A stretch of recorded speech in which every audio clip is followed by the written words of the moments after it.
그러므로 너희가 선지자 다니엘이 말한 바 멸망에 가증한 것이 거룩한 곳에 선 것을 보거든 읽는 자는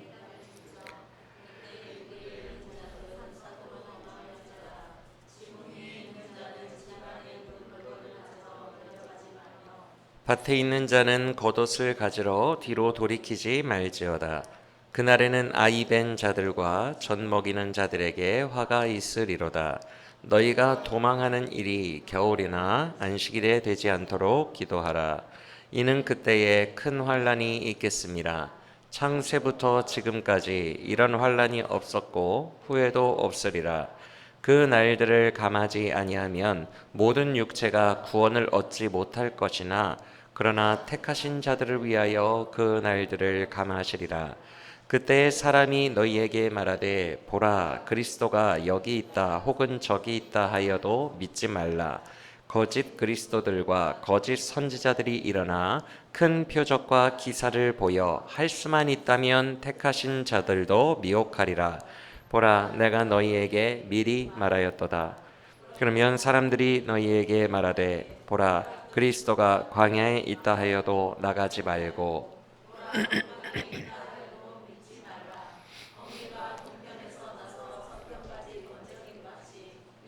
이맘도 그러하리라. 죽음이 있는 곳에는 독수리들이 모일 것이니라. 그날 환난 후에 즉시 해가 어두워지며 달이 빛을 내지 아니하며 별들이 하늘에서 떨어지며 하늘의 권능들이 흔들리리라.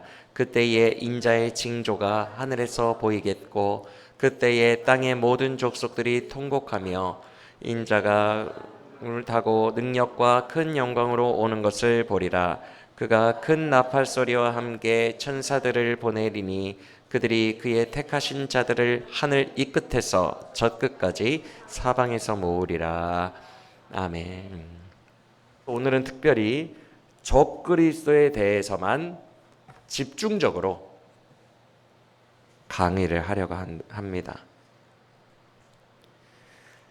적그리스도에 대해서 제일 분명하게 그린 책은 요한계시록입니다. 요한계시록의 적그리스도에 대해서 아주 잘 구체적으로 나와 있어요. 분량으로는 다니엘서가 최고예요.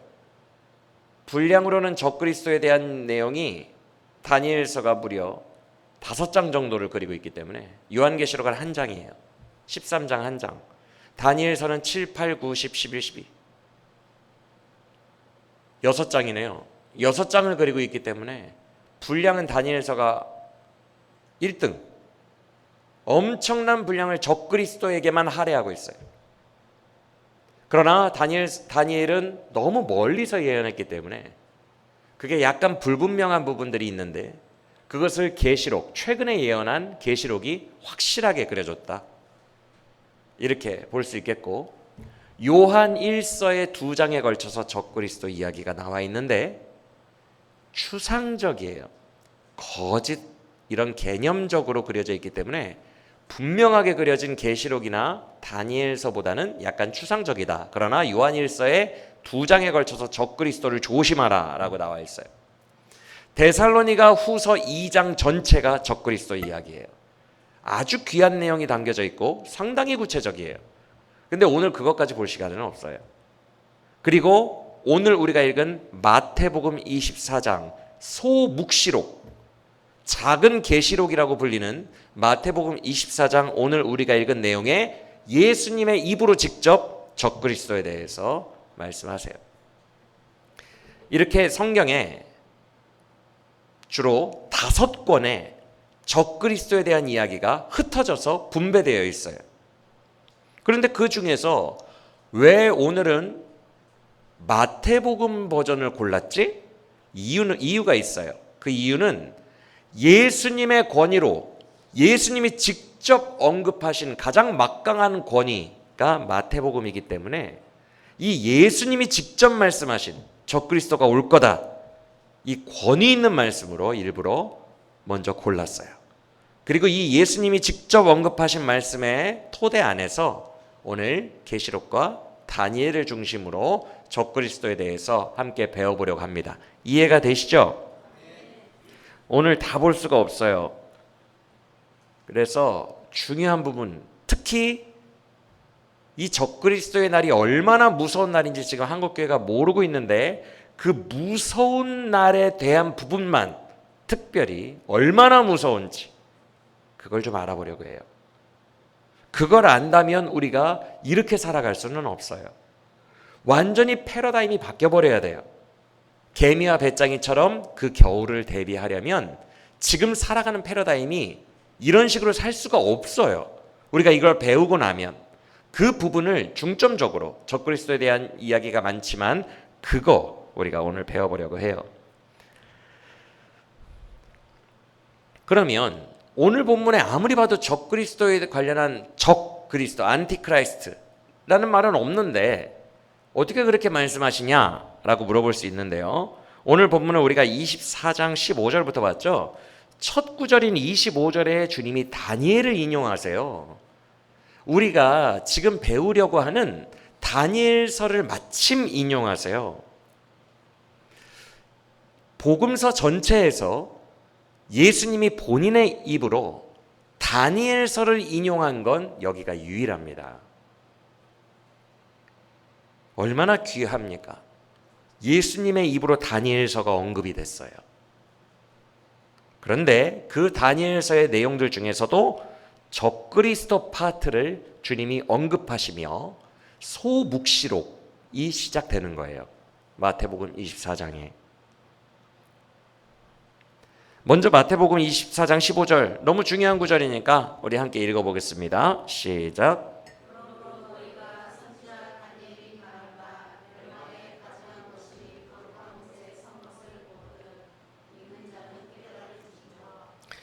이 부분을 주님이 인용하셨다 그랬죠. 나중에 가서 다니엘서에서 찾아볼 거예요. 확인해 볼 거예요. 일단 이 구절 자체를 집중해서 보세요.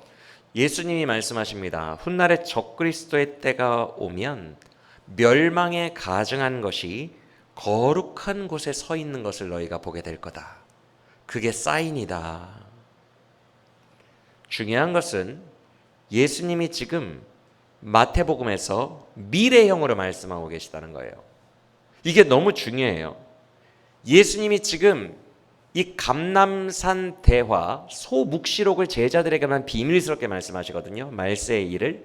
이게 24장인데 이제 24장 이후로는 십자가를 지십니다. 십자가를 지세요.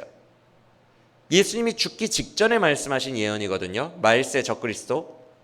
그러면 이때가 지금 기원 후 30년경이에요. 학자들에 의하면 기원 후 30년.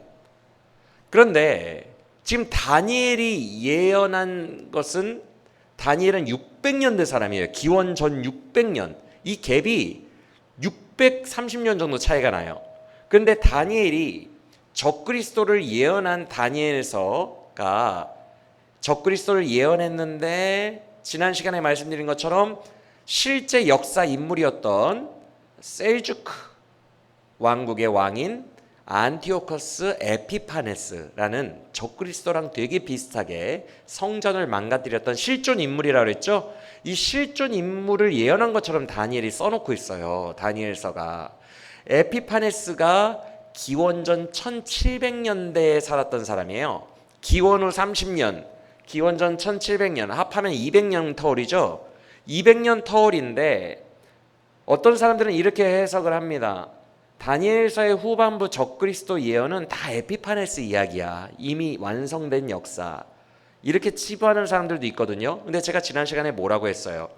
에피파네스라는 실존 인물의 행동을 다니엘이 볼 때는 더욱 미래 사람인 건 맞죠. 다니엘이 볼 때는. 하지만 이 사람은 우리가 볼 때는 옛날 사람이잖아요. 그렇죠? 이미 경험한 사람. 이 에피파네스 이야기와 적그리스도, 저 종말에 올 적그리스도 이야기를 교묘하게 믹스해놨다라고 제가 지난 시간에 말씀을 드렸어요. 맞습니까? 그래서 이것은 에피파네스만의 이야기가 아니라 저 먼 미래에 올 적그리스도의 이야기이기도 하다.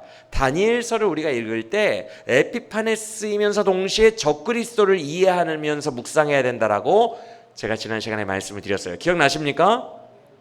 이게 왜 에피파네스만의 이야기가 아니냐면 예수님이 이때 이거를 인용하여 미래의 적그리스도가 올 거라고 예수님의 권위 있는 말씀으로 오늘 본문에서 예언을 하셨기 때문에 그래요. 이해가 되십니까? 제가 지금 무슨 말을 하는지. 예수님의 막강한 권위 있는 말씀으로 다니엘서의 이야기는 에피파네스의 이야기가 아니라, 예수님도 에피파네스 알죠. 당연히 200년 전 사람인데, 이 이야기가 아니라 이거는 예언이다. 미래에 올 적그리스도에 대한 예언이다라고 예수님이 공인하셨기 때문에 다니엘서는 에피파네스 이야기가 아니라는 거예요. 기이기도 하지만 아니기도 하다는 거예요. 이해가 되십니까?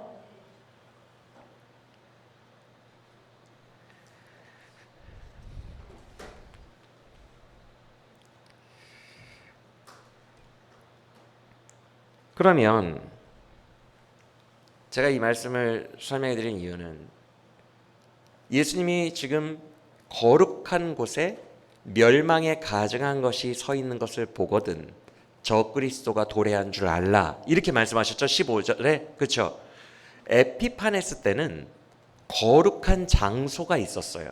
구별된 거룩한 장소. 그게 어디예요? 성전이잖아요. 지금 성전이 있나요, 여러분? 적그리스도의 시대에 거룩하게 구별된 것 없습니다. 근데 이때는 성전이 있었어요. 그래서 이 장소의 개념이 있었기 때문에 에피파네스가 이 성전에다가 제우스 신상을 갖다 놔버렸어요. 멸망에 가증한 제우스 신상이라는 물체를 갖다 놓으니까 거룩한 곳에 멸망에 가증한 것이 서 있을 수 있었어요. 이때 이야기라고요. 그런데 예수님이 한참 후인 이때, 예수님은 분명히 24장 이전에 예루살렘 성전이 무너지리라, 너희가 사흘 만에 내가 이 사흘 만에 이 성전을 지으리라 라고 하신 말씀은 본인의 몸이 성전인 것과 본인이 몸을 사흘 만에 부활시키실 것을 예언함이라 라고 복음서에 분명히 말씀하고 있어요. 그렇죠? 주님은 장소적 성전이 무너질 것을 예언하셨어요. 성전은 끝났다고요. 이해가 되십니까? 그러면 이제 장소적 개념은 에피파네스 때는 있었지만 예수님 이후로는 장소적 개념으로 거룩하게 구별된 곳이 존재하지 않는다는 거예요. 그래서 요한복음에서 예수님이 사마리아 여인에게 뭐라고 하시죠? 예루살렘 산도 아니고 그리심 산도 아니고 아버지는 영이시니 너희가 영과 진리로 예배할 때가 오리라라고 얘기하십니다. 맞아요? 이제 장소적 개념이 여기 신대지구가 성전도 아니고 옆 동네가 성전도 아니고 장소적 개념은 이제 존재하지 않는다라는 이야기를 드리고 싶어서 그래요. 주님은 이때의 이야기를 인용해서 끌어오셨지만 미래의 적그리스도 때는 우리 눈에 보이지 않는다고요. 이때는 딱 보이지. 장소 위에 제우스 신상을 세워놨으니까 에피파네스가.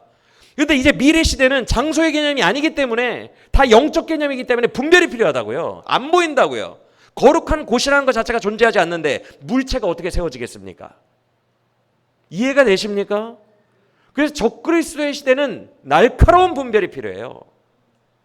그래서 이 영상을 남기는 거예요. 이 영상이 증거가 되라고.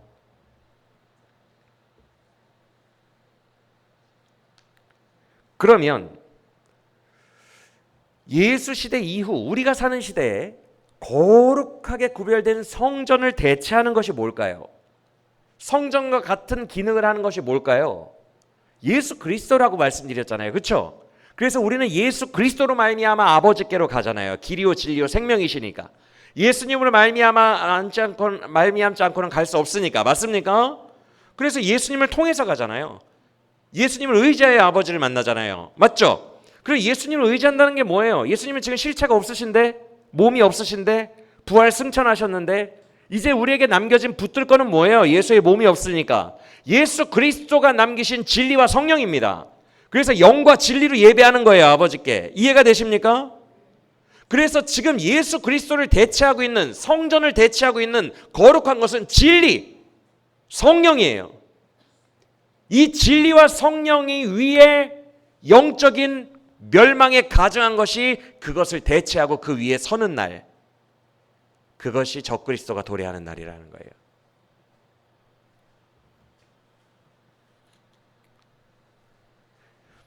무형이에요. 이제는 유형이 아니라 무형. 무형의 진리와 성령의 자리, 보이지 않는 이 무형의 자리에 무형의 적그리스도가 임할 겁니다.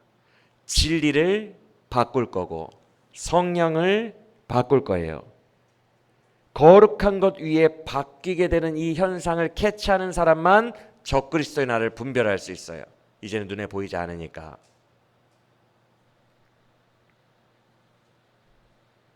적그리스도는 그래서 무형이에요.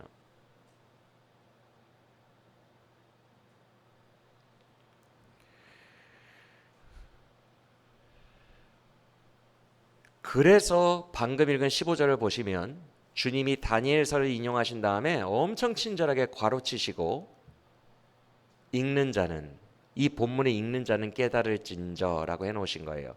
그냥 눈으로 딱 보면 딱 깨달아지는 시대가 절대로 아니라는 거예요. 예전에 제우스 신상은 눈으로 보면 딱 깨달았지만 아니라는 거예요. 이제는 읽는 자는 알아서 깨달아야 돼요. 알아서.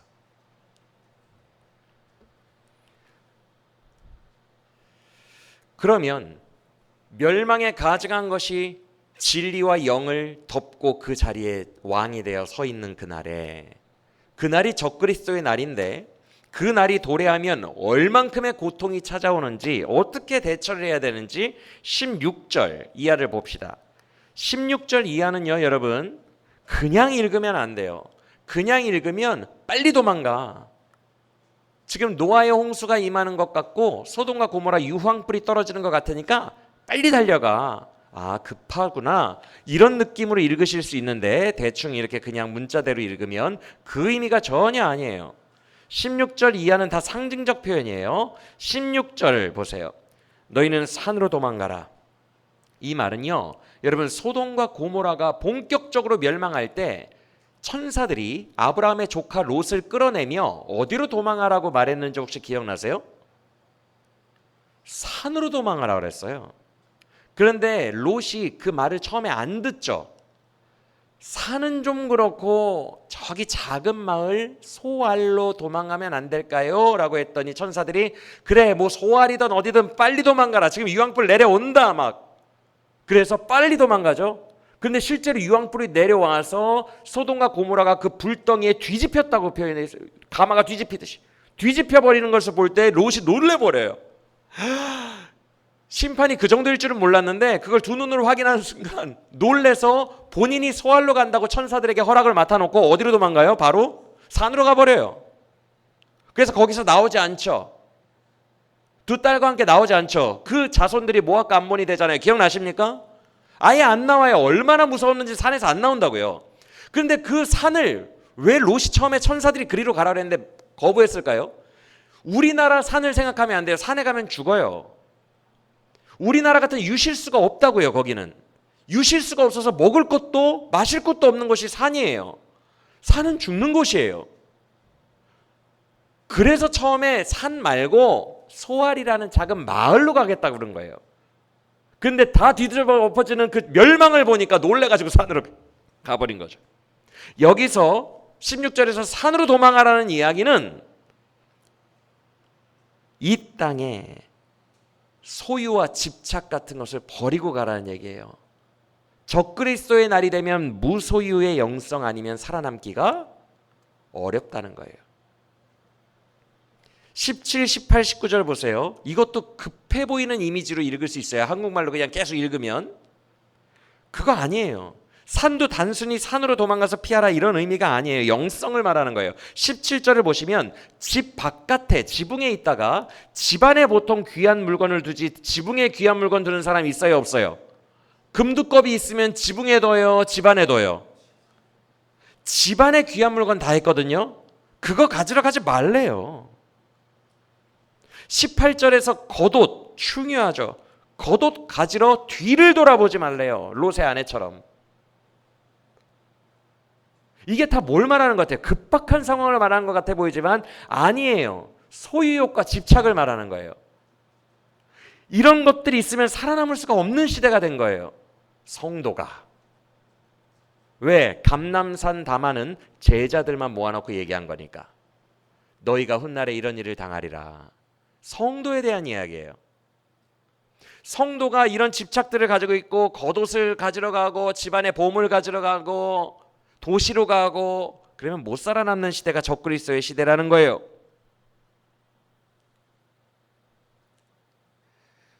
에이, 목사님 너무 해석하는 게 너무 편협하지 않아요? 이거 급한 표현이잖아요. 20절을 보시면 도망한다라는 말도 있고, 너희가 그날이 겨울철이 되거나 안식일이 되어가지고 도망하기 어렵지 않도록 기도하라 이렇게 돼 있잖아요. 도망이잖아요. 맞아요. 20절은 그런 느낌으로 돼 있는 게 맞지만 전혀 급하지 않아요. 적그리스도의 날은 전혀 급한 날이 아니에요. 왜냐하면 잘 들으세요. 적그리스도의 날은 통치 기간이 엄청 길거든요. 그게 관건이에요. 전혀 급하지 않아요, 여러분. 적그리스도가 무서운 이유는 엄청 오래 통치하기 때문에 그래요. 성도들을 다 죽일 때까지. 오늘 본문의 문맥에서도 23절인가요? 그 날들을 뭐 감한다, 뭐 어쩐다 이런 말이 있어요. 맞습니까? 맞아요? 집중하고 계시죠? 지금 윗절은 되게 급한 것처럼 거듭 가져가지 마라 이렇게 묘사하고 있지만 전혀 급하지 않다고요. 몇 날을 뭐 감하고를 얘기할 정도로 꽤 오래 통치합니다.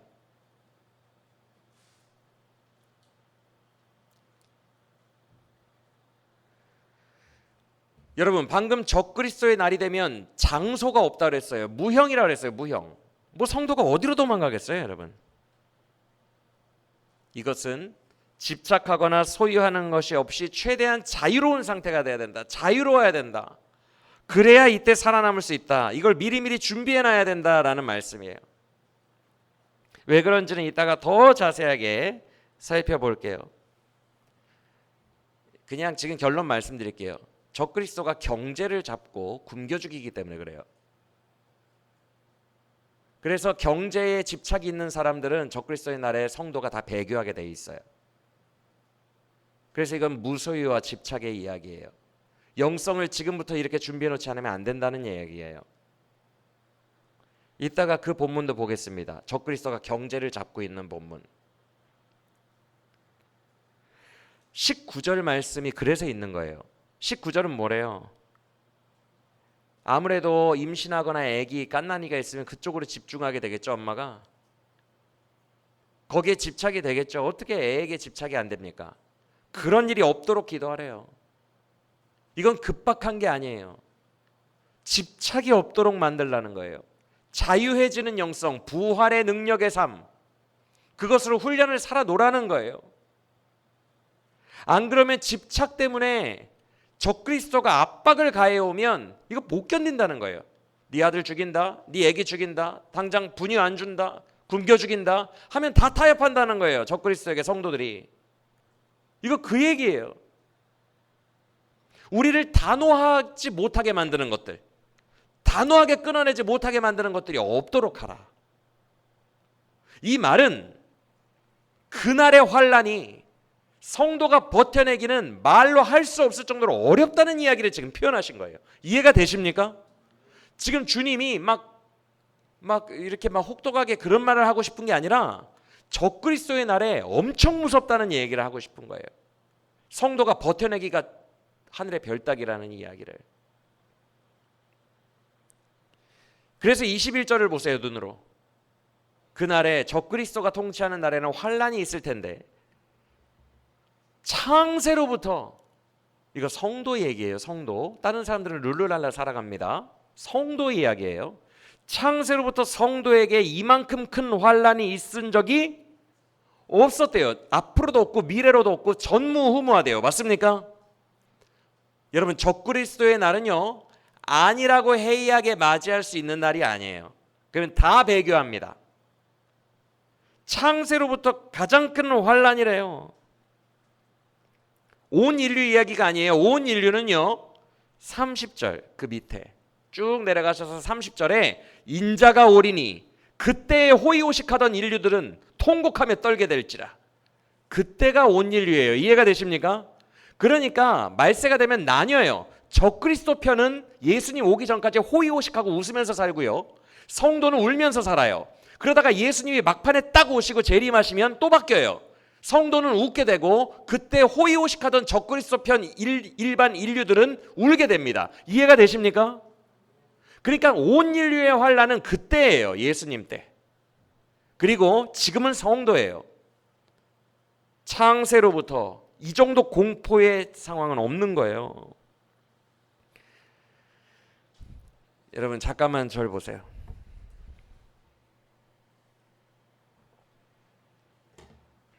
적그리스도의 날이 되면 창세로부터 감당할 수 없었던 공포가 성도들에게 임한대요. 환란이. 여러분 상상만 해보세요. 로마 시대 때 얼만큼 잔인하게 성도들이 죽었는지 알아요? 네로 핍박과 도미티안 황제 핍박 때 두 번 강한 핍박이 있었거든요. 기독교 핍박. 네로 때와 도미티안 때 정말 잔인하게 조롱거리가 되면서 정말 말로 표현할 수가 없게 죽었어요.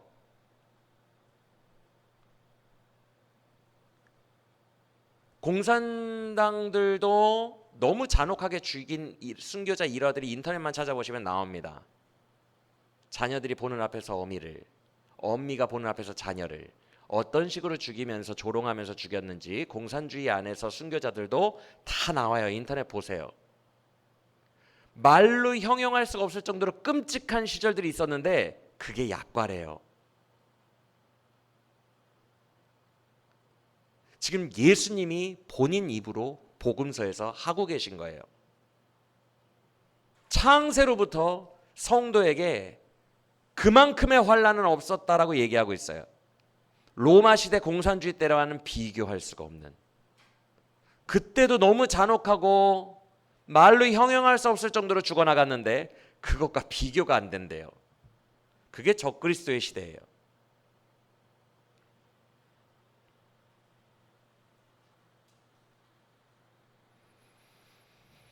그래서 주님이 22절을 말씀하신 거예요. 여러분 22절은 충격적인 말씀이에요.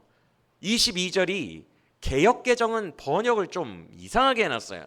표준세 번역, 공동 번역, 새 번역 다 번역을 이해하기 쉽게 동일하게 통일되게 해놨는데 개역개정만 오해하기 쉽게 해놔서 제가 표준세 번역으로 읽어드릴게요. 22절이 무슨 말인지 들어보세요. 잘 들어보세요. 그 환난의 날들을 줄여주시지 않으셨다면 구원 얻을 성도가 하나도 없을 것이다. 그러나 선택받은 성도들을 위하여 하나님께서 그 날들을 줄여주실 것이다. 이 얘기거든요. 지금 예수님이, 여러분 절 보세요. 예수님이 과장이 심하신 분 같아요? 허언증이나 실언이 있으신 분 같아요? 예수님이 막 무슨 말을 할 때 너희들 큰일 났다 막 과장하시는 분 같아요? 예수님은 진실로 띠입으신 분이거든요. 맞습니까? 예수님은 과장이 없어요. 그 예수님이 지금 뭐라 그랬냐면 그 날들 적그리스도의 통치 기간이 있어요. 그 날들을 하나님이 줄여주시지 않으면 구원받을 성도가 한 명도 없다고 해놨어요. 한 명도. 다 배교하는 거예요. 그때가 되면 바울도 베드로도 배교한다고요. 지금 예수님의 말투를 잘 들으세요. 하나님이 그 기간을 줄여주시지 않으면 버텨낼 수 있는 성도가 이 세상엔 존재하지 않는데요. 그 정도 파워가 적그리스도 때의 환란이에요. 베드로도 버텼고 바울도 버텼어요. 공산주의 때 우리 조상들 다 버텼어요. 그때는 못 버틴대요.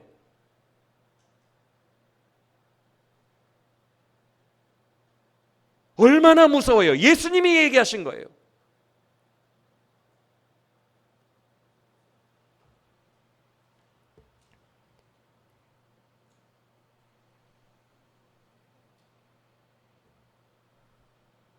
그래서 주님이 택하신 성도들을 위하여 그 날들을 줄여주실 거래요. 줄여주실 거래. 왜? 순교자로 버티는 몇 명의 열매들을 얻기 위해서.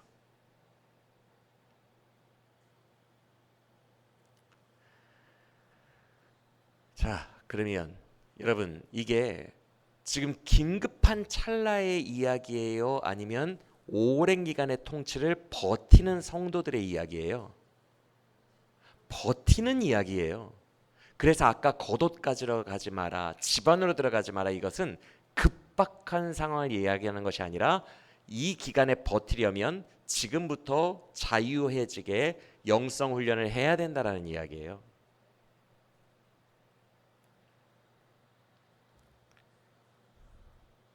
그날을 준비하고 있으라는 거예요. 그래서 여러분 계속 봅시다. 이렇게 적그리스도의 활동 기간이 꽤 길기 때문에 그 기간 중에 23절 이하의 말씀이 일어나는 거예요. 그때가 되면 미혹하는 기독교 지도자들이 여기저기에서 일어난대요. 그래서 성도들을 미혹할 거래요. 24절 보세요. 택하신 자들을 미혹할 거래요. 이건 너무너무 중요한 이야기예요. 택하신 자들은 우리가 어떻게 배웠어요? 예정된 자들은 어떻게 되든 간에 구원받는다고 얘기했죠. 그렇죠? 그렇게 믿었죠? 그 자들도 미혹을 받는 날이 마지막 날이에요. 적그리스도의 날이라고요. 그래서 마지막까지 버티던 알짜배기 신자들도 이때는 분별을 못해서 다 미혹당한대요. 24절을 보세요.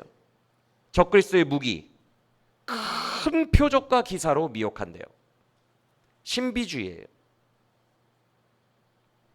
이따가 우리가 살펴보겠지만 지금 이때를 살아가는 성도들이 신비주의에 지금 너무 많이 빠져 있거든요.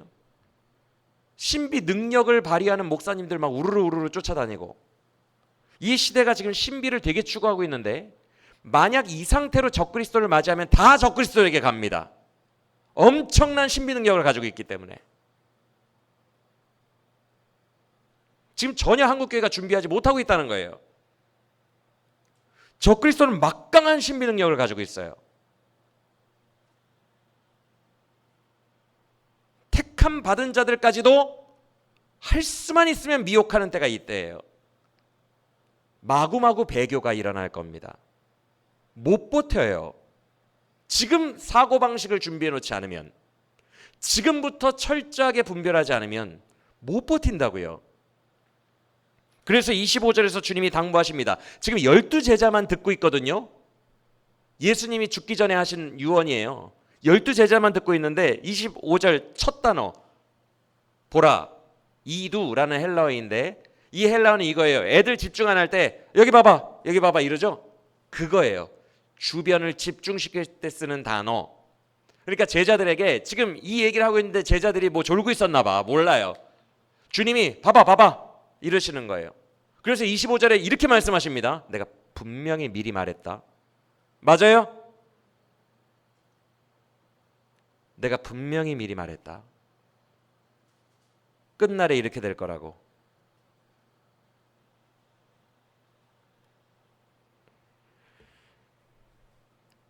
여러분, 아무리 엄청난 환상과 예언과 신유, 방언, 적그리스도가 더 잘해요. 나중에 이따가 볼 거예요. 엘리야가 했던 하늘에 불도 내려요. 말 다 했지. 여러분, 지금 어떤 목사님이 신유 집회하는데 하늘에서 불이 내려와. 안 믿을 거예요. 신유에 푹 빠진 사람들, 기적에 푹 빠진, 신비주의에 빠진 사람들은 열광의 도가니가 될 거예요. 분별이고 뭐고 거기로 우르르 가서 그 교회에 몇만 명씩 운집할 겁니다.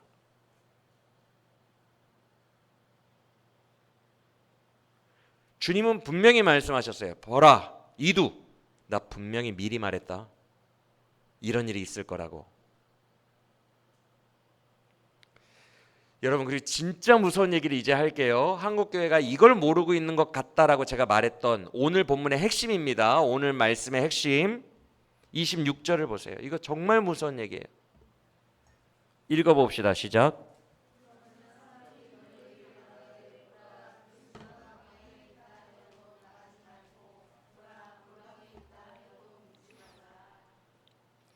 이게 뭐가 무섭냐고요? 이제 오늘 본문의 주제예요. 적그리스도의 날이 정말 무서운 이유를 말씀드릴게요. 광야는 어떤 곳이에요? 확 트인 곳. 골방은 어떤 곳이에요? 갇혀지고 폐쇄된 곳. 주님이 지금 이 말을 왜 하셨는지 생각해 봐요. 그냥 단순히 어떤 이단이 오큰바리 스카이 하면서 골방에 이렇게 있으면 거기로 모이지 마라 이렇게 얘기하시고, 세례 요한 따라하면서 광야에 뭐 선지자가 있다고 해도 가지 마라 이 얘기일까요? 탁 트인 곳에도 그리스도가 없고 폐쇄된 곳에도 그리스도가 없다는 말이에요. 이 지구상에 그리스도가 없다고요. 한국교회가 이걸 잘 몰라요. 이걸 우리가 배울 거예요. 적그리스도의 날이 무서운 이유는 그 기간 동안 예수님이 이 땅에서 사라집니다. 성도를 버리고. 그걸 그 비밀을 모르는 것 같아요. 그러니까 임재 막 이러고. 적그리스도의 날에는 예수님이 이 땅에서 사라지십니다. 성도를 고아처럼 놔둬요. 그때 성도 힘으로 버티는 거거든요. 지금처럼 임재, 은혜, 부흥 그때는 공급되지 않습니다. 지금 그거를 잘 모르고 있는 것 같아요. 그러니까 좋은 은혜가 있는 목사님, 임재가 있는 그런 거, 지금 거기에 중독되듯이 내가 공급받는 것을 되게 지금 당연하게 여기고 있거든요. 우리 성도들이 공급받는 게 있는 곳. 근데 그날에는 예수님이 없어요. 우리가 그 진리를 오늘 성경을 통해서 찾아볼 거예요. 그러니까 적그리스도의 날이 진짜 무서운 거예요. 여러분과 함께 계시던 예수 그리스도가 없다고요. 이제 적그리스도와 예수님이 동행하는 줄 알아요. 지금 한국교회는 같이 있는 줄 알아요. 그래서 적그리스도가 내려오면 예수의 힘으로 이겨야지, 버티겠지 이렇게 생각하고 있는데 착각입니다. 적그리스도와 왕좌가 교체됩니다. 여러분, 왕자가 교체돼요. 예수님이 사라진다고요. 일정 기간 동안 하나님이 그에게 정사와 권세와 통치를 인정하셨어요. 그래서 예수님, 우리를 도와주고 우리를 형통케 하시던 예수님이 사라져버려요. 그때 성도가 버틸 수 있겠느냐는 거예요. 은혜가 하나도 없고 공급되는 게 하나도 없고 성령의 역사 하나도 없고 기적 하나도 없고 형통 하나도 없고 재정 채워지는 거 하나도 없고 그때 버틸 수 있겠냐는 거예요. 예수님이 그 날들을 감해 주시지 않으면 성도 중에 한 명도 버틸 수 없다 라고 말씀하신 것이 허언증이나 과장이 아닌 이유가 그리스도가 사라진다고요. 그래서 이 말은 그날이 되면 이만희가 내가 그리스도다 해도 믿지 말고 신천지가 내가 그리스도다 해도 믿지 마라 이 얘기가 아닙니다. 어디에도 그리스도는 없을 거니까 저쪽에 은혜 있는 목사님이 있대 우르르, 저쪽에 은혜가 있대 임재가 있대 우르르 가지 말라는 거예요. 임재가 없을 거니까. 오롯이 성도 개인의 능력으로 버티는 때예요. 군인만 버틸 수 있어요.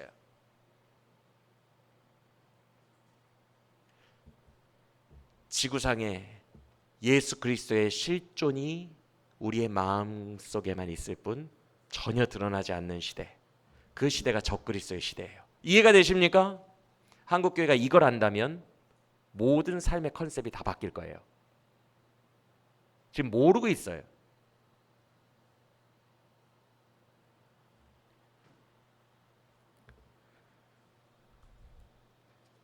그러면 여러분 이제 답이 나오죠. 사람들이 왜 미혹을 당할 것 같아요? 여러분이 그런 상태에 놓인 성도라고 상상을 해봐요. 막 순교자의 막 그런 핍박이 찾아와요. 적그리스도가 막 그렇게 해요. 압박이. 그때 여러분 바울과 베드로는 찬송하며 죽었잖아요. 왜 그랬을까요? 우리 조상들 찬송하면서 죽었잖아요. 순교할 때. 왜 그랬죠? 임재는 있으니까. 그게 없다고요. 오롯이 내 정신으로만 버티는 거예요. 진리로만. 베드로와 바울은 성령 충만함과 임재가 있었다고요. 그래서 찬송하며 뜨겁게 죽었다고요. 적그리스도의 날은 그게 없어요.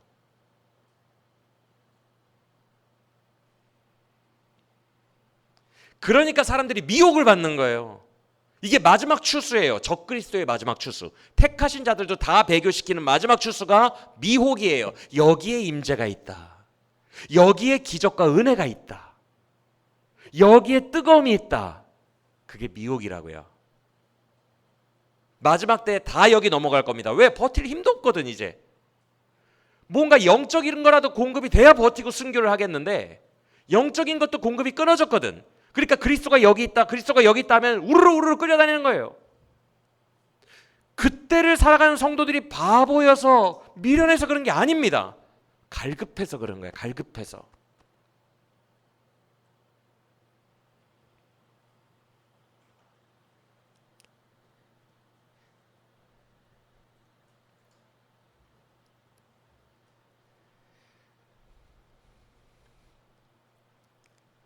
여러분, 이 상황이 얼마나 무서운지 한번 상상만 해보세요. 저는 이것을 묵상하다가 예전에 강해 때도 다 말씀드렸던 거예요. 계시록 강해 때와 다니엘 강해 때 다 말씀드렸던 거예요. 6년 전에도 말씀드렸어요. 그때는 그리스도가 없고 교체된다고, 임재가 없고 메마른 날이 올 거라고, 그때 오롯이 성도 개인 믿음으로 버텨야 된다고 그때도 얘기를 드렸었는데, 다시 한번 이 주제를 묵상하면서 우리 자녀들 때는 적그리스도가 없었으면 좋겠다 이런 생각이 들었어요. 너무 무서워가지고. 그런데 그게 우스운 생각이에요. 내 자녀 때 없으면 손주 때 있겠지, 손주 때 없으면 증손주 때 있겠지, 그럼 내 자녀는 울겠지. 이게 똑같은 얘기예요 어차피. 근데 그만큼 무서운 게 적그리스도의 시대라고요. 예배의 임재로 버텼어요 옛날엔. 그게 없어요. 그러니까 성도들이 못 버틴다고 예수님이 말씀하신 거예요. 한 명도 못 버틸 거다. 그래서 이리저리 쏠림 현상이 나와요. 성도들이 버티고 싶은데 은혜가 없으니까 막 너무 메마른 거예요. 그러니까 여기 그리스도가 있다, 골방에 있다, 광야에 있다 그러면 막 쏠려요. 왜? 분명히 주님이 말씀하셨어요. 그날이 되면은 없을 거라고. 나 분명히 말했다. 근데 이 말씀을 잘 읽지 않고 믿지 않으니까 저쪽에 은혜가 있대. 쏠리는 거예요. 우르르 우르르 갈급하니까. 그런데 놀라운 말씀 28절, 그 바로 다음 절이죠. 쏠림 현상 바로 다음 절 28절 읽어봅시다. 시작. 이게 무슨 말이라고 했어요? 독수리들이 꼬이는 곳은 시체에 있는 곳밖에 없어요. 즉 사람들 쏠림 현상이 우르르 우르르 많이 모이는 곳은 다 죽음이 있는 곳이라는, 가짜라는 거예요. 잘 분별하라는 거예요.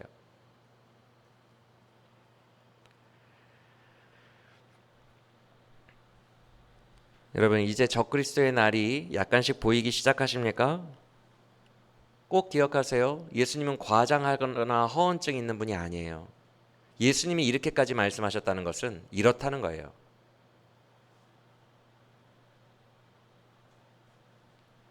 그리고 나서 29절부터는 적그리스도의 기간이 드디어 끝나요. 그런데 29절 보시면 주님이 임하실 때에야 하늘의 권능들이 흔들린다. 이게 무슨 말이냐면 우주의 질서 있죠. 해는 동쪽에서 뜨고 서쪽으로 지고 이런 거, 그게 다 파괴됩니다. 예수님이 임하실 때 모든 우주의 창조 질서가 다 무너지기 시작해요. 우리는 그걸 보게 될 거예요. 얼마나 무서워. 이렇게 보니까 예수님이 더 무섭네. 막 우주가 무너지고 막 이게 더 무섭네. 어찌됐건 우주가 무너지는 걸 보게 될 거예요. 왜? 새하늘과 새 땅으로 옮기시니까. 공중에서 영접한다고 31절에 나와 있어요. 공중에서 천사들을 모은다, 천사들이 성도들을 모은다고 돼 있어요. 그래서 공중에서 우리 주님 맞으리 이런 가사가 있는 거예요. 우리 다 공중으로 올라갑니다. 성도들은 공중에서 천사들이 우리를 모아서 새 하늘과 새 땅으로 옮깁니다. 새 예루살렘으로, 새로운 곳에서 하나님 나라에서 시작해요. 그러니까 옛날 우주는 사라지는 거죠. 요한계시록 20장 말미에 있죠. 옛 것은 완전히 싹 사라졌다고. 없어요. 완전히 소멸합니다. 해왕성, 천안성 다 사라져요. 새 우주가 창조됩니다. 새 우주가. 그러니까 우주가 풀어지는 것을 너희가 보게 되리라 라고 말씀하신 거예요. 얼마나 무서울까. 우주가 풀어져요. 우주가. 이게 진짜 종말이죠. 그래서 30절에 이제 일반 백성들이 막 주님 재림하실 때는 엄청 무섭잖아요.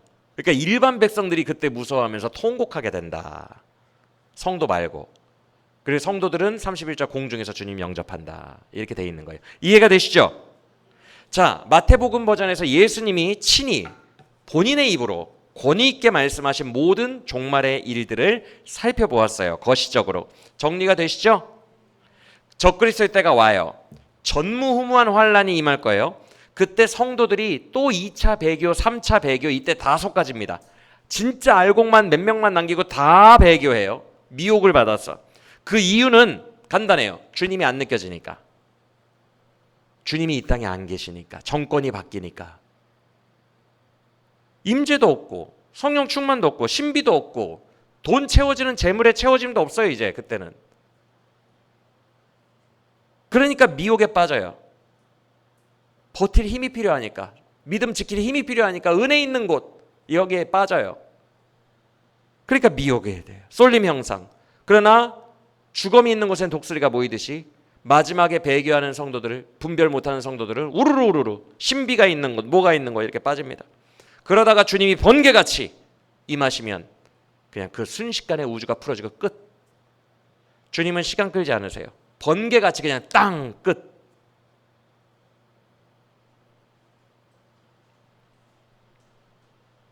머릿속에 그려지세요.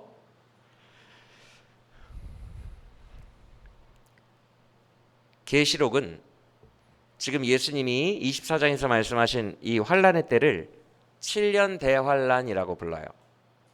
요한계시록은 딱 구분해서 7년 대환란이라고 불러요. 그리고 이 7년 대환란은 정확하게 둘로 나뉩니다. 이거는 저를 그냥 보셔도 돼요. 계시록에 있는 내용이니까. 둘로 나뉘어요. 그래서 전반부와 후반부로 나뉘는데 전반부가 3.5, 후반부가 3.5예요. 적그리스도는 이때 등장합니다. 그래서 후반부 3.5를 정한 기한 동안 통치해요. 적그리스도가. 이게 진짜 무서운 얘기라는 거 아까 말씀드렸어요. 정권이 바뀌는 거고 예수님이 사라진다고. 이때까지는 예수님이 있어요. 이때가 요한계시록이 말하는 두 증인의 시대예요. 두 증인이 마지막으로 복음을 전해요. 두 증인이 막강한 권능을 가지고 예수 그리스도의 복음을 전해요. 그러나 적그리스도가 오는 순간 두 증인은 순교합니다. 그때부터 정권이 바뀌고 3.5 동안 적그리스도가 통치하는데 이때 성도들이 다 배교를 하게 될 거예요. 너무 강력하니까. 그래서 이 3.5를 어떻게 표현하냐 하면 3.5 한때와 두때와 반때 이렇게 표현합니다. 앞부분 한때와 두때와 반때, 뒷부분 한때와 두때와 반때 합하면 3.5 3.5 합하면 7년. 그래서 7년 대환란이라 그래요.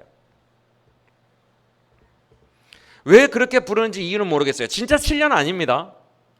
이 숫자가 진짜 연수를 말한다는 생각은 이제 버리세요. 다 구분하는, 파티션을 구분하는 그냥 숫자 상징일 뿐이에요. 우리가 그때 가면 알 거예요. 왜 3.5를 하나, 둘, 반으로 표현하셨는지 그때 가서 살아보면 알 거예요. 그때 가서 성도들은 다 이제 느낄 겁니다. 왜 이렇게 구분하셨는지. 자, 그러면 적그리스도에 대한 묘사, 다니엘서에서 본격적으로 보기 전에 계시록 잠깐 갔다 올게요. 이제 여기 안 봐요. 마태복음. 요한계시록 13장.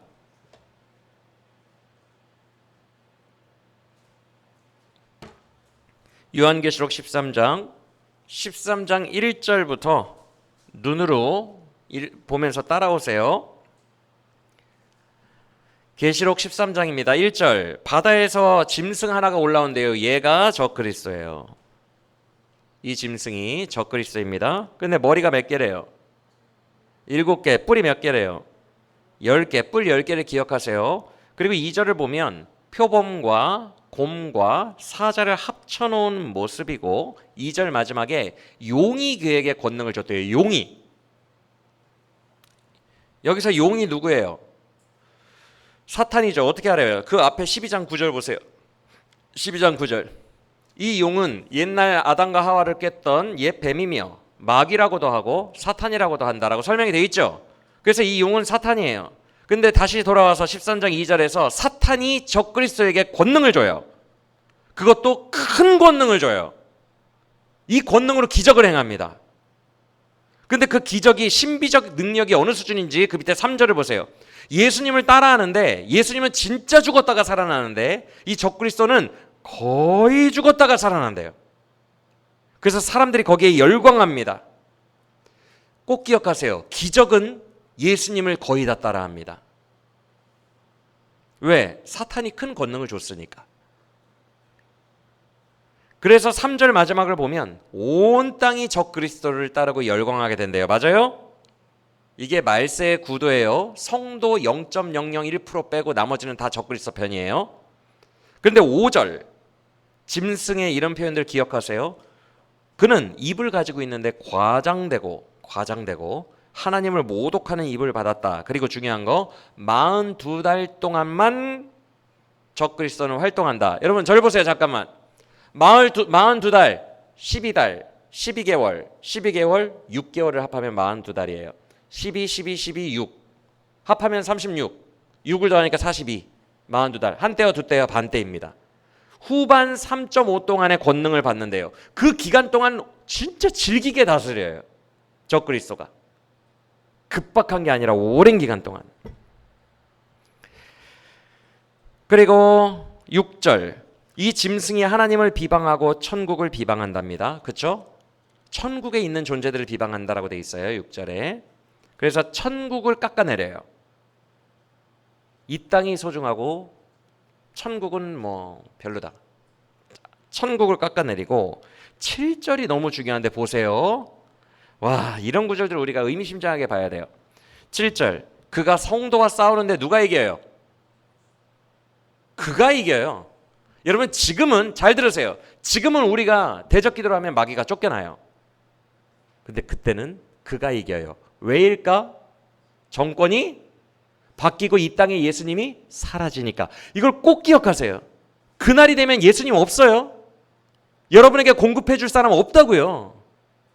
그러니까 이기는 거예요. 적그리스도가. 성도가 패배하기 시작합니다. 원래 성도는 이기는 자예요. 승리하신 이런 찬양 우리가 얼마나 많이 불러요. 승리 주시는 예수. 그날엔 안 통합니다. 왜? 예수님이 우리 버리고 갔으니까. 정권이 바뀌었으니까. 이게 얼마나 무서운 이야기인지 몰라요. 싸움에 성도가 지니라. 성도가 지는 때가 옵니다. 7절 표현 너무 중요해요. 잘 보세요. 7절 그가 권능을 받았는데 각 족속과 백성과 방언과 나라를 다스리는 권세를 받았다. 보세요. 모든 나라, 모든 족속, 모든 방언 이거 다 누구에게 부르는 찬양이에요? 우리 찬양할 때. 정사와 권세와 족속과 백성과 방언을 통치하시는 분은 예수님이에요. 맞아요? 이 표현이 지금 왜 나왔죠? 정권이? 그러니까 여러분들이 이제는 어떻게 상상하셔야 되냐면 적그리스도 때에 예수님이 지금 여러분에게 공급해주고 있는 그거를 다 찬탈합니다. 다 가져간다고요. 이제 이해가 되십니까?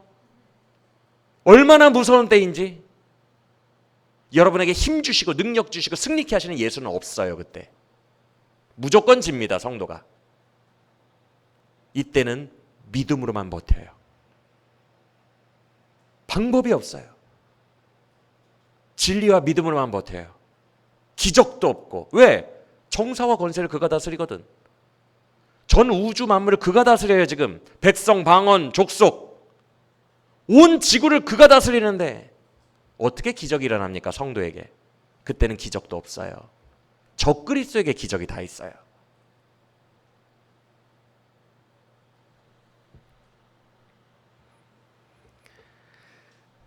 그때부터는 도우심도 없어요. 예수님 우리 안 도와주십니다. 성도가 받는 혜택도 없어요.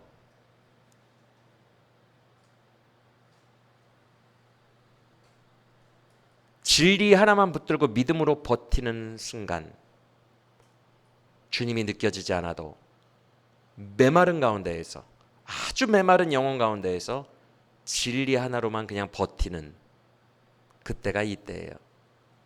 이거를 우리가 버틸 수 있겠냐고요. 한국교회가 지금 이걸 모르고 있다고요. 이런 날이 올 줄 알았으면 이런 컨셉으로 안 하고 있어요. 한국교회가. 은혜 있는 곳으로 오십시오. 막 기적 편하게 하십시오.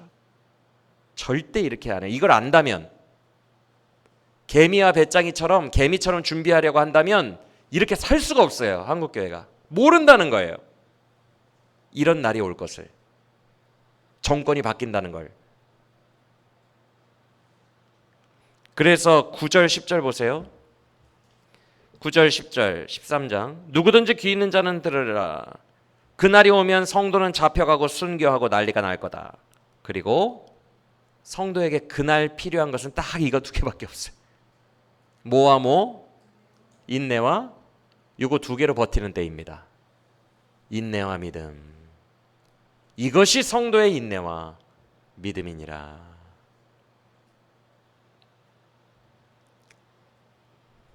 13절을 또 보시겠어요? 13장 13절. 이거는 성령의 역할을 따라하는 거거든요. 그러니까 우리도 성부, 성자, 성령이 있잖아요. 얘네들도 성부, 성자, 성령 비슷하게 따라합니다. 성부는 용이에요. 그래서 권세를 줍니다. 마치 성부 하나님이 아들 예수에게 정사와 권세를 물려주신 것처럼. 이해가 되십니까? 그러니까 용이, 마귀가 성부를 따라하고 있고요. 자기 적그리스도가 예수를 따라하고 있어요. 그리고 마지막에 지금 또 한 마리 짐승이 올라오고 양의 뿔을 가지고 있는 게 성령을 따라하고 있다고요. 이 성령은 그래서 말을 해요. 말을 잘해요. 말을. 13절에. 맞습니까? 그런데 이 성령이 불을 내려요. 13절 맞아요? 엘리야를 따라하는 거죠. 여러분 이쯤 되면 지금 현재 한국교회에서 신비주의의 1%라도 마음이 뺏긴 사람들은 다 넘어갑니다. 제가 장담합니다. 이거 미리 분별 안 하고 미리 준비 안 하는 사람들은 다 넘어가요. 나도 넘어가겠다. 하늘에서 불을 내리는데. 기적을 숭상하지 마세요, 여러분. 지금부터 미리 준비하세요. 예수님이 사라져버린 날을 준비하세요. 그날에 우르르 가겠지. 쏠림 현상이 있겠지. 죽음이 있는 곳으로. 15절 보세요. 13장 15절. 우상을 하나 14절에서 만드는데 15절. 그 짐승이 만든 우상에게 순복하지 않으면 다 어떻게 된다? 순교하는 건 기본이고 16절을 보세요. 우리가 흔히 666 바코드로 알고 있는 건데 16, 17절은 읽어보겠습니다. 이게 바로 경제를 쥐고 있는 거거든요. 시작. 그가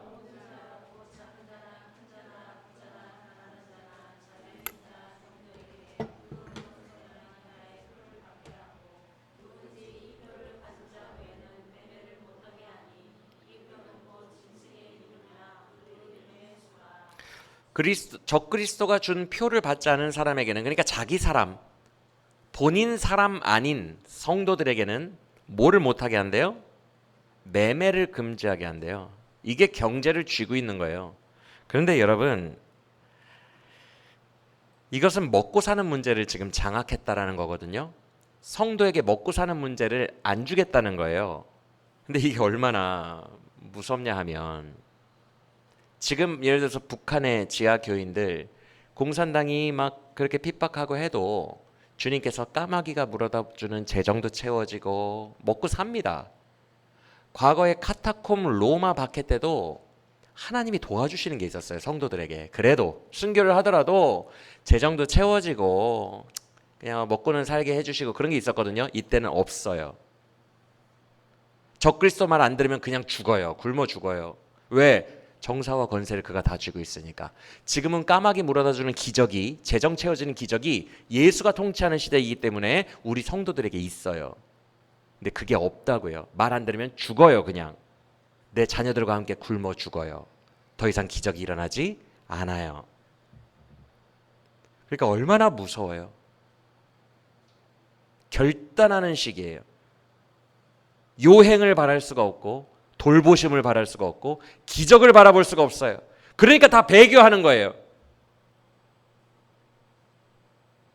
그냥 죽으라는 거잖아요. 믿음 하나 가지고 그냥 죽으라는 거잖아요. 그러니까 그 결단이 없는 군대들은, 그 용사가 아닌 자들은 그냥 죽는 거예요. 아니, 배교하는 거예요. 이거 어떻게 견딥니까? 하나님이 까마귀라도 물어다 줘가지고 음식이라도 공급해주고 성도를 돌봐야 카타콤에라도 들어가서 살죠. 맞아요? 카타콤에 들어가서 살아도 주님이 좀 채워주는 게 있어야 살잖아요. 없다고요. 이제 카타콤이고 뭐가 없어요. 그때는 그냥 앉아서 죽는 겁니다.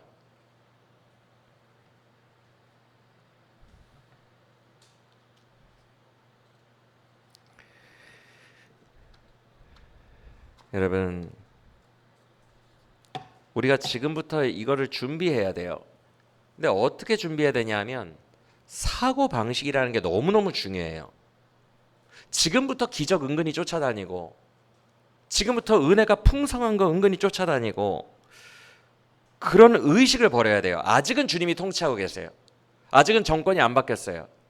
후반 3.5가 도래하지 않았어요. 지금은 은혜가 있고 공급이 있고 까마귀가 막 재정도 물어다 주시고 막 해주는 때예요. 그래요. 지금은 그래요. 지금 은혜도 많이 받아야 돼요. 많이 받아놓고 우리 젊은 아이들도 지금 이럴 때 은혜 경험해 놔야 돼요. 기억할 수 있도록. 그런데 사고방식이 우리가 훈련병 사고방식으로 바뀌어야 된다고요. 은혜가 있는 곳 우르르, 기적이 있는 곳 우르르, 거기에 뭐가 있느냐, 거기에 생명이 있느냐. 아니에요. 척박한 환경에서 혼자 자라는 법도 배워야 돼요. 혼자 성경책 보고 은혜가 하나도 없어도 큐티하는 법도 배워야 돼요. 너무너무 메마르고 혹독한 몽골 광야 같은 곳에서 살아가는 것도 배워야 돼요. 무조건 더 주는 곳, 기름 부으심이 더 있대, 은혜가 더 있대. 나는 그게 은혜가 더 있대가 뭐냐면 나는 고생하지 않고 최대한 남이 많은 걸 제공해 주는 그 이기심이거든요. 나는 고생하지 않고 그 자리에 앉아만 있으면 은혜를 많이 받고 온대. 거기는 이기심이거든요. 내가 고생해야 하는 이게 준비가 됐는데 적그리스도의 시대가. 그런 사고방식을 버리라는 거예요. 전혀 도움 안 되니까. 은혜를 사모하고 은혜 받아야 돼요. 지금 은혜 있을 때, 아직 예수님이 계실 때에 우리의 정사와 주권을 가지고 계실 때 해야 돼요. 그러나 사고방식은 그것만 쫓아다니다가는 크게 배교하게 될 겁니다. 지금부터 훈련해야 돼요. 아무것도 느껴지지 않아도 믿음과 인내로 사는 법을, 고생하는 법을 훈련해야 된다는 거예요.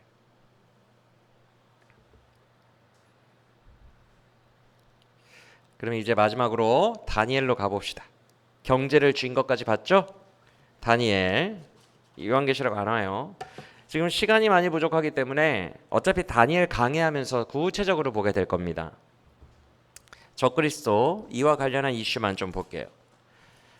다니엘서에서 가장 중요한 건 9장인 것 같아요. 일단 9장. 9장이 다 중요하지만 9장으로 가봅시다. 9장 29절을 24절. 9장 24절.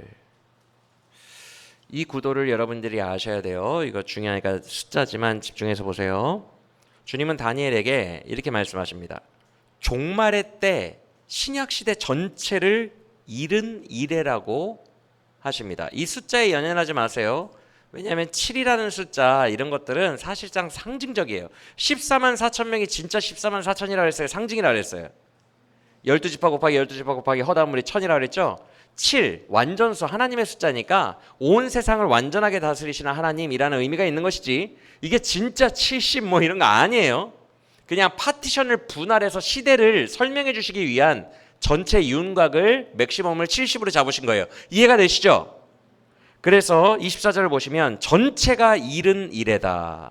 즉 70주간 70주 라고 말씀하시고 25절을 보시면 그 70주가 또 파티션이 나뉘어요.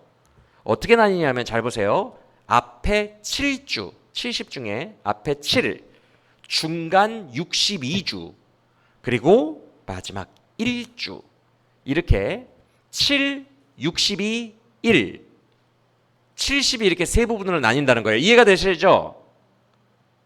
혹시 더하기 빼기 좀 안 되시는 분 없죠? 70이 세 부분을 나뉜다는 거예요. 7, 62, 1 이렇게.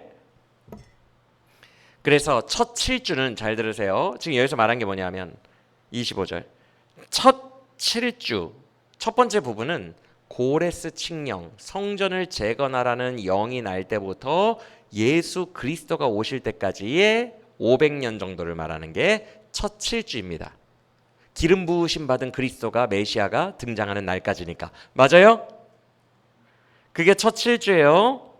500년 신구약 중간사. 그럼 이제 첫 7주가 끝날 때 예수님 오셨죠. 그렇죠?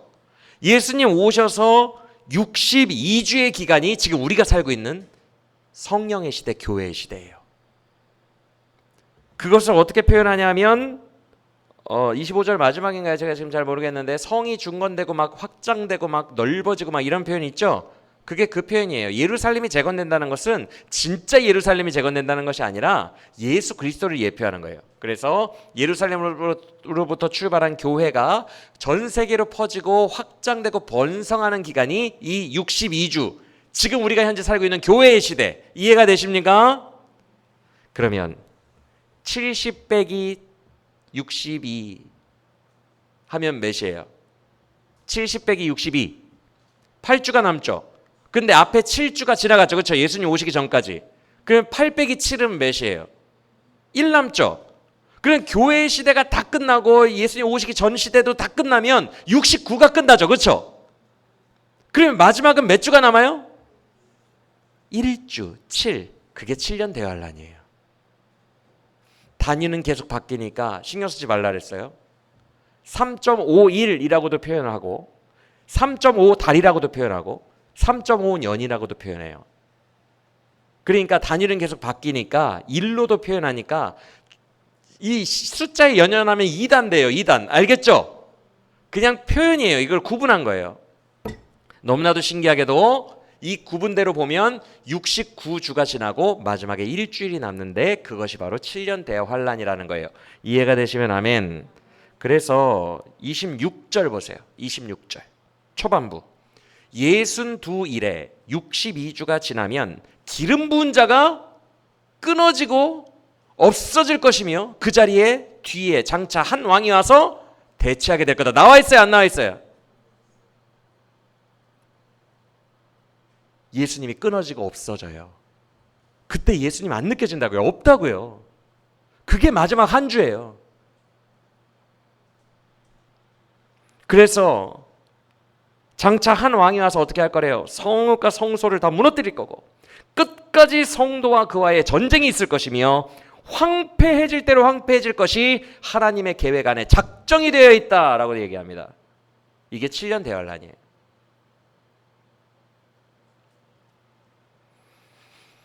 제가 지금 9장 먼저 읽은 이유는 그리스도가 그날에는 끊어지고 왕이 바뀐다는 그거 얘기하고 싶어서 그런 거예요.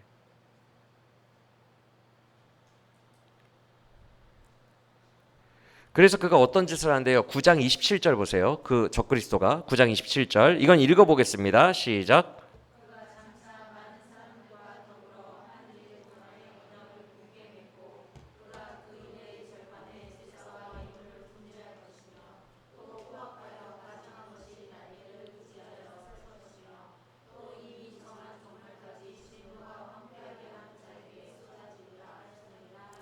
자, 몇 일에 동안 그 적그리스도가 많은 사람들을 통치할 거래요. 언약을 맺어서. 그게 7년 대환란이에요. 마지막 남은 한 주 있죠. 70 중에 그 기간은 다 이 사람의 거예요. 그래서 언약을 굳게 맺고 그 일회를 또 절반으로 나누죠. 맞아요? 3.5로 나누잖아요. 그 절반에는 이제 후반부를 얘기하는 겁니다. 후반부 절반에는 예배를 금지시킵니다. 여러분 코로나 때 정부가 오프라인 예배를 금지시켰어요. 이건 약과예요. 오프라인이라도 허락해 줬잖아요. 적그리스도는 예배 자체를 금지시킬 거예요. 자기 말 안 들으면 굶겨 죽일 거나 잡아가거나 그냥 죽일 거예요.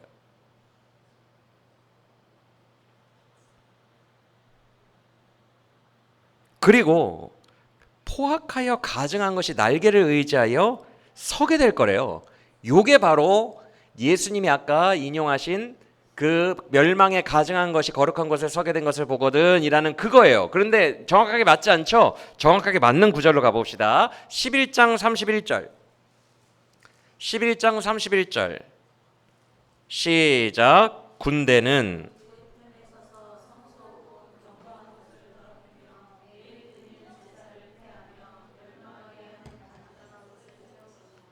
여기 나와 있죠? 예수님이 이거 인용하신 거예요. 11장 31절. 즉 적그리스도는 우리가 드리는 진짜 진리와 영으로 예배하는 예수님에 대한 예배를 폐할 거고요. 그리고 멸망에 가증하게 한 것을 거기에 대체시킬 거예요. 그러니까 예배는 합니다. 그런데 진짜 예수님에게는 예배하지 않죠. 적그리스도가 세워놓은 거에 예배하겠죠. 성소를 더럽히고 예배를 폐할 그런 상황. 그리고 계속 한번 볼까요? 7장으로 가볼게요. 다니엘 7장.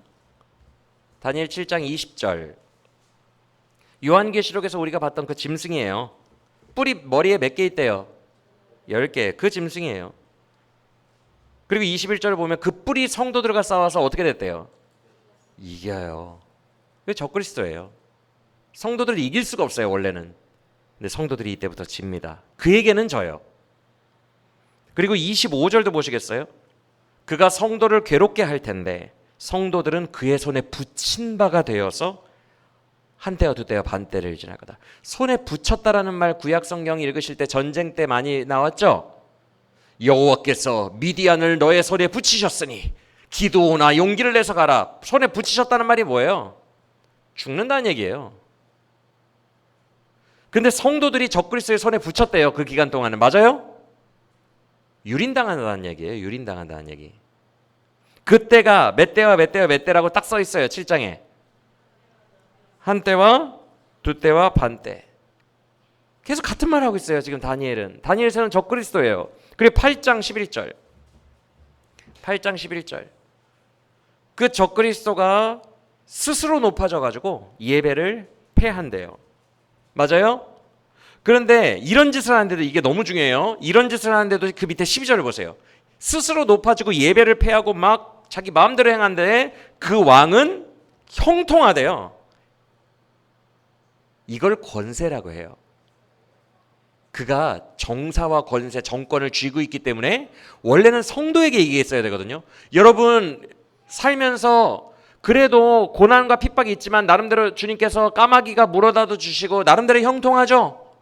기도하면 도와주시기도 하고 병도 낫고 그러죠. 그게 없습니다. 그게 이 사람한테 다 가요. 적그리스도에게. 그가 정세를 쥐고 있으니까. 그래서 그가 무슨 짓을 해도 12절 형통하대요. 형통은 이제 그에게 있어요. 그를 따르지 않는, 배교하지 않는 성도들은 다 형통으로부터 이제 멀어집니다. 그래서 오늘날 성도들이 살아갈 때 형통하게 해주세요 주님, 이거에 너무 집착하고 있으면 배교합니다.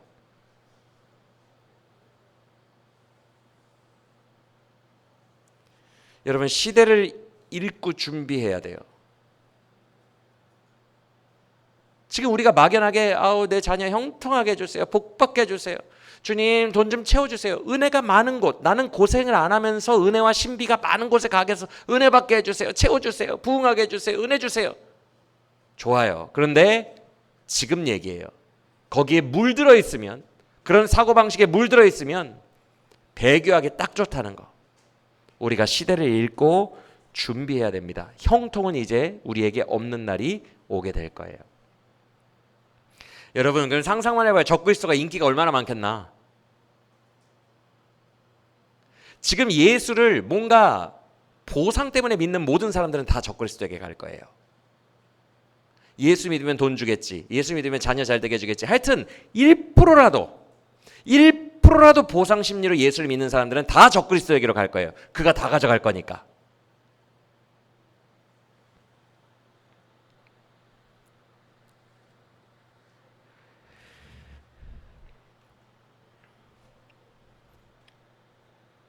비록 3.5라는 기간이지만 그가 얼마나 강력한 권세를 받았는지 한번 봅시다. 7장 25절. 7장 25절. 그 전에 8장 24절을 봅시다. 8장 24절. 그가 형통하다는 말이 한 번 더 있거든요. 8장 24절을 보시면 그가 막 파괴 행위를 하고요. 자의로, 이게 자기 멋대로라는 얘기거든요. 자의로 맘대로 행동을 해도 그는 어떻게 된대요? 형통할 거래요. 이게 적그리스도의 권능이에요. 그러니 온 세상의 지지를 받을 만하지. 내 자녀 잘 되게 해주고 먹고 살게 해주고 형통하게 해주고 병 낫게 해주고 은혜 주고 그런 건 다 적그리스도에게 이제 가 있으니, 그런 권능으로 이 적그리스도가 무슨 짓을 하냐면 7장 25절을 봅시다. 7장 25절 중간쯤을 보시면 그가 때와 법을 고치고자 할 거래요. 이거 엄청난 거예요, 여러분. 권능이 있기 때문에 하는 건데, 여러분 때와 법은 너희가 알 바 아니요, 때와 시기는 너희가 알 바 아니요. 이 얘기를 누가 하셨어요? 예수님이 하셨죠. 때와 시기를 주장하시는 분은 하나님밖에 없다고 예수님이 말씀하셨어요. 그걸 적그리스도가 합니다. 이제 법을 제정하시는 분은 누구예요? 하나님이죠. 때와 법을 적그리스도가 바꾸기 시작해요. 여러분, 이게 말이나 되는 이야기인 것 같아요. 근데 그는 합니다. 왜? 정권을 쥐고 있으니까. 우주의 권세를 3.5 동안은 가지고 있으니까.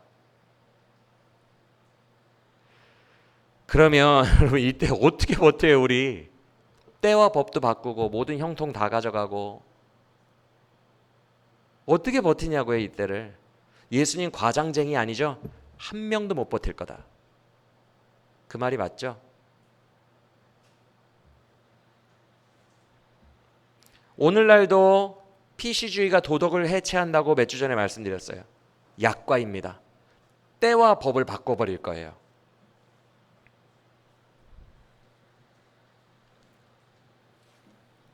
그리고 이 말이 무서운 것이 때와 법을 바꾼다는 게 여러분 이런 게 있어요. 우리가 그래도 성도에게 승리가 있잖아요. 승리. 지금 현재는 성도에게 승리가 있다는 말이 뭐냐 하면 누구누구야 그래도 원수를 사랑하거라. 네, 어렵지만 원수를 사랑할게요 주님 하고 원수를 사랑하면 어떤 가시적인 것이 되었던 내 마음의 평안이 되었던 뭔가가 승리가 와요. 주님의 법을 지키면 지금은 승리가 온다고요. 근데 그때는 안 온다고요. 법을 걔가 만드니까. 그래서 승리도 그에게 있으니까. 적그리스도의 법을 따르는 자가 형통하고 승리를 얻어요. 이게 얼마나 무서운 건지 몰라요. 그러면 여러분 그때 누가 주의 법을 따르겠습니까? 누가 따르겠어요? 보상도 없고 승리도 없는데 원수를 사랑해봐야 남는 거 하나도 없는데 내 마음에 평안도 없는데 싸그리 그 사람이 가져간다고요. 적그리스도가. 누가 따르겠냐고요. 누가 하나님의 법을 누가. 진짜 이때가 성도의 믿음과 인내가 보이는 때이라 라고 계시록에 말씀한 게 정말 맞아요. 진짜 믿음은 이때 드러나요. 그가 진짜 믿음이 있는지 없는지. 누가 따르겠습니까?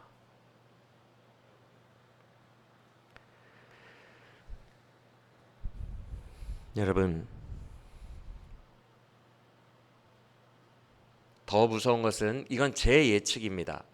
물론 성경에 광명의 천사의 모습을 하고 가장하고 온다 그랬어요. 아마 엄청 착하게 올 거예요.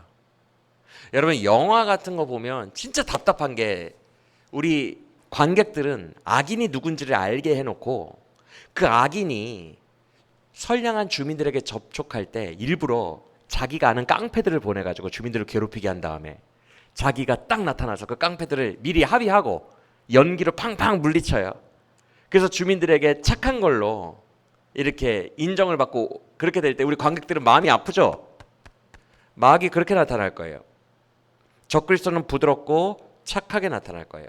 그래서 차선으로 나타날 거예요. 제가 늘 말하지만 차선이 얼마나 무서운지 아세요? 차선이 뭐냐면 이런 거예요. 아, 우리가 지금 코로나로 너무 힘든데 이렇게 힘든 것보다는 그래도 차선이라도 취해서 우리 교회 부흥해야 되지 않을까? 하나님의 완전 거룩한 뜻은 아니어도 편법이라도 뭐 하나 차선이라도 써야 되지 않을까? 차선이라는 것은요, 사람들이 되게 힘들 때 차선이 되게 선해 보여요. 되게 힘들 때. 근데 적그리스도는 반드시 차선으로 올 거예요. 최선은 하나님이고. 차선도 좋아 보여요. 너무 힘들면 성도들 여기에 다 미혹될 겁니다. 착한 모습으로 올 거예요. 분명히. 차선. 아유, 뭘 그렇게 완전히 거룩하게 살아. 뭘 그렇게 완전히 성경대로 살아. 이렇게 힘든데 그냥 저 정도만 용인해주는 저쪽으로 갈까? 뭐 하러 벌금 내면서 그렇게 살아. 온라인 예배 드리면서 살아. 그냥 정부가 허락해준 대로 오프라인 드리면서 살자. 차선이잖아. 오프라인이라도 하게 해준 게 어디야. 이게 차선이라고 하거든요. 뭐 하러 최선으로 예배 드리려고 고집을 부려. 오프라인으로 드려. 그냥 온라인으로 드려. 그게 너무 힘들면 성도가 타협하는 거예요. 차선으로. 적그리스도는 차선에 있을 거예요. 악마의 모습으로 절대 오지 않고 딱 여기. 그래서 99%의 성도를 미혹할 거예요. 진짜 진리만 붙들고 있는 사람 아니면, 정말 군대처럼 훈련된 사람 아니면 버티기가 어렵다는 거예요. 여러분, 이것이 적그리스도의 시대입니다. 8장 23절 한번 보시겠어요? 8장 23절. 한 왕이 적그리스도가 일어나리니 그의 얼굴은 뻔뻔하며 속임수에 등하대요. 적그리스도는 분명히 차선으로 속이면서 올 거예요. 그러니까 성도들이 미혹되지. 우리들이 바보입니까? 분별 좀 한다는 사람들도 다 미혹될 거예요. 그래서 제가 이 영상을 남기겠다는 거예요. 그날이 되면 이 영상이 증거가 될 거예요.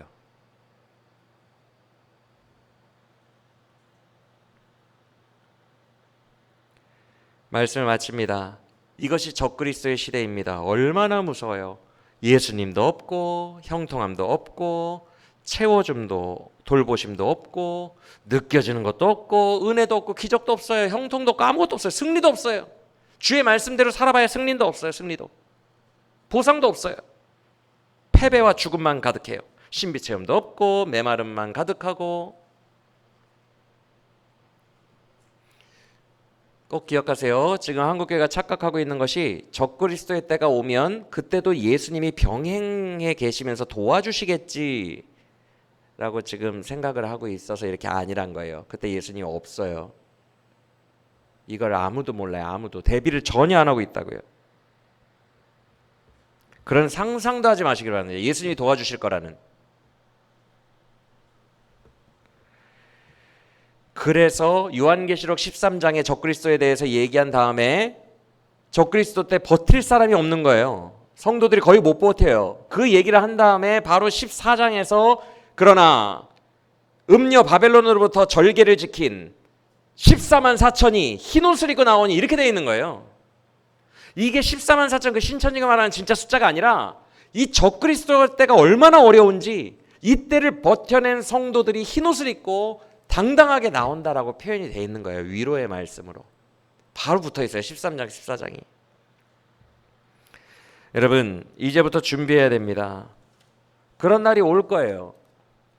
이제는 컨셉을 바꿀 때가 됐어요. 교회가. 지금도 부흥을 외치는 것은 정말 시대를 잘못 읽고 있는 거예요. 수평이동이에요. 500만에서 이제 300만으로 줄고 100만으로 줄 거예요. 그러면 이동할 거예요. 다들. 그 수평이동 받아서 용사들 키워서 살아남는 거. 이율곡의 10만 양병설, 우리나라에 10만 명 용사 남기는 거. 그게 이 시대를 읽는 거예요. 이제 더 이상 부흥은 없어요. 용사로 키우고 그들에게 이런 컨셉으로 억적 같은 잡초처럼 살게 해서 마지막 때를 버티게 하는 거. 이거 외에는 없어요.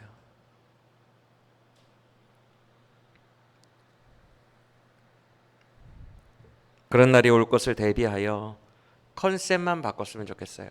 여러분에게 지금 당장 적그리스도를 대항할 정도의 능력을 갖추라. 이것은 저나 여러분이 지금 너무 약하기 때문에 이거는 말도 안 되는 거고 우리는 훈련해 나가야 돼요. 훈련해 나가야 되는데 일단 컨셉과 방향은 개미와 배짱이에서 개미가 예측했던 것처럼 우리도 그쪽으로 예측하고 준비를 해 나가야 돼요. 우리의 사고방식이 바뀌어야 된다고요. 늘 적그리스도의 때를 염두에 두세요. 그때 나는 살아남을 수 있을까? 그때 나는 할 수 있을까? 지금부터 광야를, 메마름을, 척박함 속에서 믿음 지키는 것을, 인내하는 것을 체험해야 되지 않을까? 준비해야 되지 않을까? 이런 것들을 기억하시기 바랍니다. 그리고 편하게 반대, 고생하며 이쪽으로 우리가 모두 다 컨셉 잡고 준비하여 군대가 되기를 예수 그리스도의 이름으로 간절히 축원합니다. 쉽게 말하면 고통스러운 거예요. 여러분, 신비 체험 얼마나 좋아요. 저 신비 좋아합니다. 얼마나 자극적이고 좋아요. 옆에 자랑할 수 있잖아요. 나 이번에 새로운 방언 받았다. 나 이번에 기도했더니 고쳐졌다. 병 났다. 얼마나 좋아요. 근데 되게 편한 거거든요. 고생해서 인내하여 믿음으로 이뤄내는 건 하나도 없거든요. 그 안에. 그냥 은혜로 공급되는 거예요. 은혜로. 얼마나 달콤해요. 은혜와 사랑이 넘치는 예배, 부흥, 이런 단어들 저 좋아하거든요. 얼마나 달콤해요. 근데 계속 그 컨셉으로 사고방식으로 살아나가다 보면 적그리스도 때 배겨낼 재간이 없다.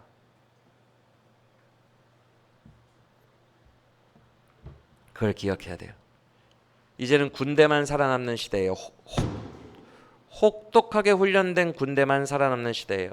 진리 하나만 가지고 이 모든 죄악과 이 땅에서의 미련과 집착들로부터 자꾸만 자유해지는 훈련을 하는 그런 군대만, 연단받는 자들만 살아남는 시대입니다. 우리 부활의 능력의 삶, 지금 예수님이 있을 때 얼마나 좋아요. 예수님이 지금 통치하고 계시죠, 그렇죠? 이때 얼마나 좋습니까? 이때 예배를 많이 누리세요. 이때 예배가 좀 메마르잖아요. 황폐하잖아요. 감사히 여기세요. 그때 예배도 패할 거예요. 감사히 여기고 모든 컨셉과 사고방식 자체의 패러다임을 180도로 바꾸시길 바랍니다. 종말에 맞춘 사고방식으로 바꾸며 그쪽 방향을 준비하며 살아가는 우리 모두가 되기를 원합니다. 갈 길이 멀어요. 산 넘어 산이에요. 여러분 이제 겨우 부활의 능력이 뭔지를 배웠어요. 그리고 그때 부활절에 3월달에 부활절에 무슨 얘기했어요? 여러분 죄 짓고 와서 회개하고 또 똑같은 죄 짓고 와서 회개하고 똑같은 죄 짓고 와서 회개하고 이거는 1차원적인 삶이라고 했어요. 1차원적인 삶은 좀 넘어서서 부활의 능력의 삶으로 나아가자라고 얘기를 했죠. 이것도 넘어서야 돼요. 그래야 적그리스도의 때를 맞이할 수 있어요. 우리 갈 길이 너무 멀었어요. 훈련할 거 너무 많아요. 자유해져야 될 것들이 너무 많고 준비되어야 될 것들이 너무너무 많아요. 적그리스도가 언제 올지는 모르겠지만 오늘 말씀 꼭 기억하고 우리 함께 좁은 문 좁은 길로 나아가 군대처럼 적그리스도의 날을 맞이하는 우리 교회와 우리 세대가 되기를 간절히 원합니다.